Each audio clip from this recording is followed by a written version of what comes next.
অত্যাচার দূর হয়ে গেছে। হবে নাই বা কেন?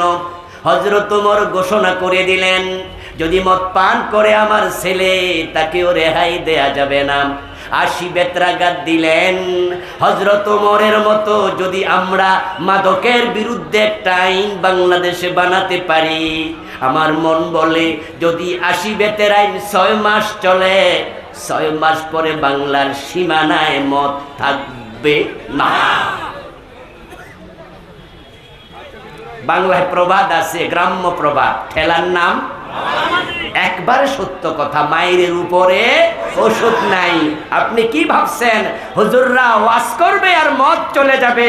ওয়াজ দিয়ে যদি মাদক বন্ধ হতো, হযরত ওমর তো বড় ওয়াইজিন, আমার সে কোটি গুণ বড়।